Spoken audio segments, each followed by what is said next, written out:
Louise Linton goes from the lap of luxury to the center of a social media storm.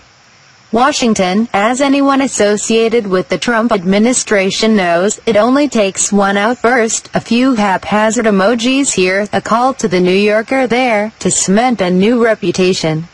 This week, in the time it took her to type out an Instagram screen, Louise Linton transformed herself from the Treasury Secretary's wife to a real housewife of the Treasury. The protests and rallies and arguments roiling the country for months have not seemed to bother Ms. Linton. A Scottish actress who spent the summer after her wedding to Stephen Mnuchin posting evidence of her lavish lifestyle on Instagram. She zipped around on a speedboat in an Italian lake. She sipped wine at a restaurant overlooking the Louvre. She lounged in a very nice-looking pool with a very nice-looking giant inflatable swan. A tiny chihuahua nestled in her arms. Along the way, Ms. Linton tagged and touted a parade of designers. Hashtag Tomford, hashtag Valentino Rocksteadies, hashtag Hermes scarf. This in-the-clouds lifestyle abruptly collided with her husband's political day job on Monday after Ms. Linton, 36, dressed down a stranger on Instagram for criticizing her travels. She apologized hours later, but it was too late to stop the social media dredging of her past mistakes, including In Congo's Shadow, a much-criticized memoir about her spotty gap year spent in Africa. It was too late to stop critics from defacing her Wikipedia page, usually the first sign of any true social media frenzy. And it was too late to go back to her relatively under-the-radar Washington life. She even managed to upstage President Trump, a man who had just stared directly into the sun. The debacle started after Ms. Linton took a day trip to Kentucky with Mr. Mnuchin and the Senate Majority Leader, Mitch McConnell.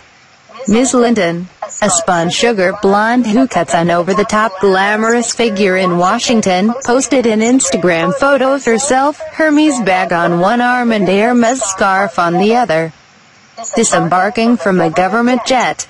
Her message contained praise for Kentucky, hashtag nicest, hashtag people, hashtag beautiful, she wrote in Trumpian, hashtag pros.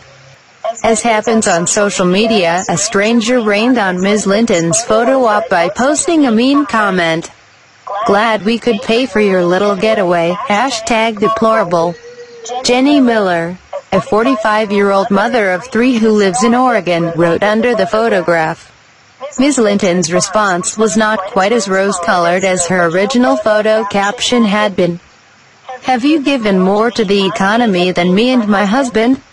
Either as an individual earner in taxes or in self-sacrifice to your country, Ms. Linton wrote.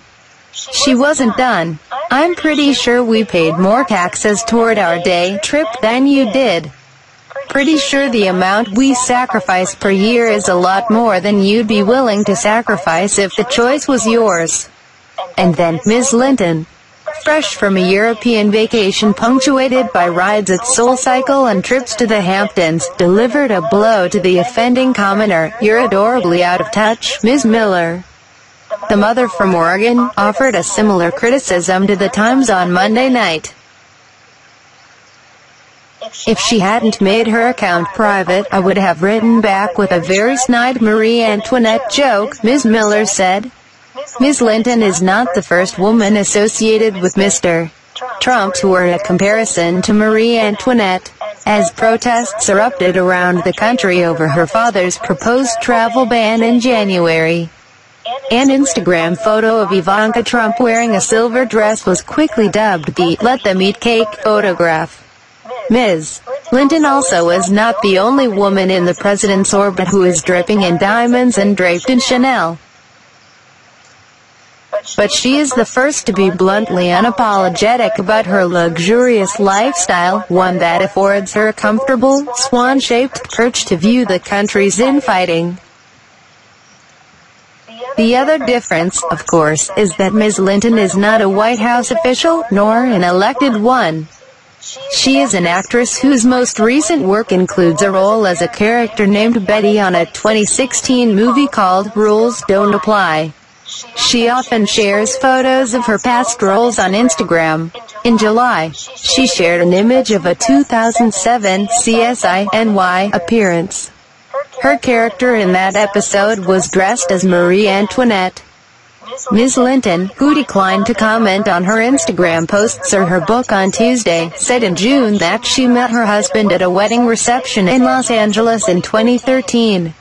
Since then, their Hollywood marriage, his third, her second, has had a rocky transition to Washington. During his confirmation process, Mr. Mnuchin was scrutinized for failing to disclose the full scope of his financial assets.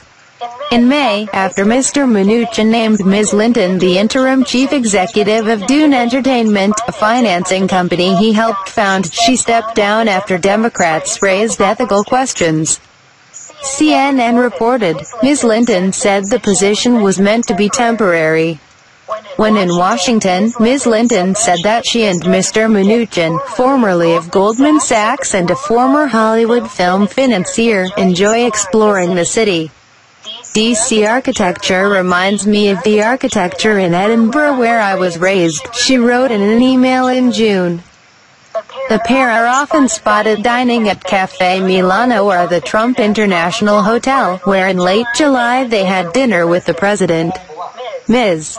Linton has readily found her place in a circle of distinctly Washington socialites, including Amy Byer, the wife of Brett Byer, the Fox News host, and Abir Al-Otaiba, the wife of Yusuf Al-Otaiba, the United Arab Emirates ambassador. But the scrutiny over their lifestyle follows them, even on day trips.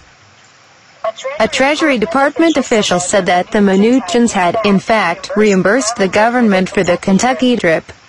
And Ms. Linton's label-loving shout-out was not rewarded with free products or compensation, at least not in the case of her #Valentino Rockstudios and #Valentino tags. A spokeswoman for the brand said in an email on Tuesday. Hours later, Ms. Linton did something rare for someone associated with Trump administration. She said she was sorry. I apologize for my post on social media yesterday as well as my response, Ms. Linton said in a statement relayed through her publicist. It was inappropriate and highly insensitive.